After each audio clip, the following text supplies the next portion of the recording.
Hello YouTube, in this tutorial we will learn how to limit user possibilities when we are allowing them to use HTML form to run stuff on our system. So yeah, let's delete this, I don't want to confuse me and you. And form, we'll just go with one option here, and that will be, well, let's say option or external app, external program to run, and let's name it external. Now that's pretty much it. When we are talking about form, where is my form? Just a second. Yep, so that's cool. Let's go to our file, let's grab that thing, get external, and you know this up to now, I can guarantee that. So external, and let's go with the switch. So we will just allow user to run calculator, notepad and nothing else using switch. So switch, and inside what we are grabbing, we are grabbing external thing. Now if that external thing is calculator, that will be case 1. So case salts, we will just say system, well, calc. Okay. And if user is, oh yeah, we need to break here, I always forget that. Okay, next option is notepad, and then system, let's run notepad, and of course we need to break from things, and default. Now default will be, let's say, we will just send end user a message that he's a nasty dude. So default,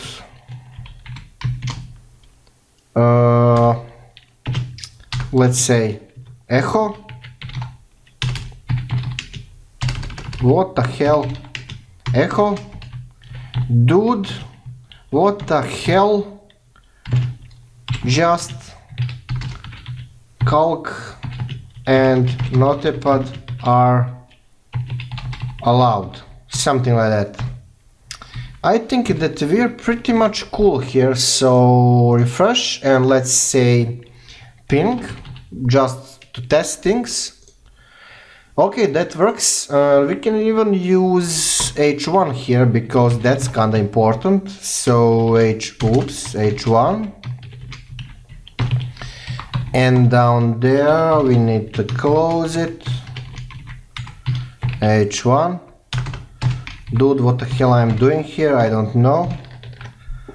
Okay, resubmit, ping, what? Yeah. And now this thing must work. Okay, so that's cool. Right, so let's try with calculator. And that works. And notepad. That works. So what if we use different cases here, like uppercase? Will that work? No. So you can also here use some kind of message to user, like yeah, on a form, like please,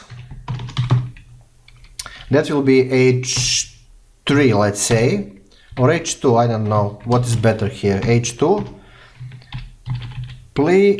please only calc and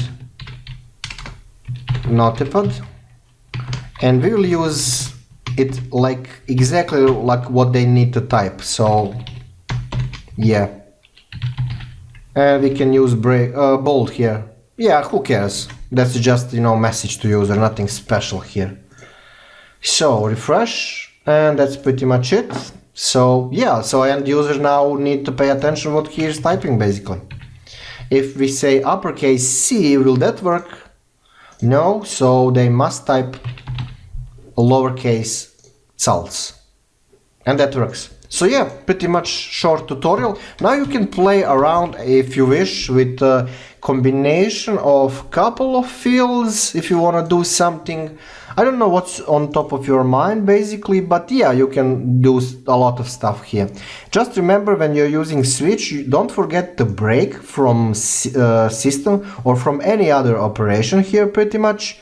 And yeah, so you can also use echo here, like you will have of course normal operation, but you can also print something to user that something is fine, so like echo executing or something stupid.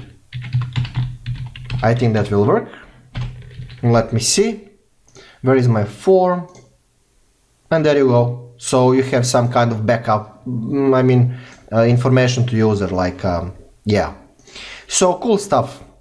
I don't have anything pretty much to add here. You can add in the comments section below a couple of examples that so we can improve this example, like some ideas and so on. So that's pretty much it for this tutorial. Okay, I will probably go to sleep now, and maybe I will do only one tutorial today. I mean, yeah, it's 3 in the morning, 2 in the morning, something like that. So yeah, so see you next tutorial, and thank you for watching, for support and subscription. That's pretty much, so see you there.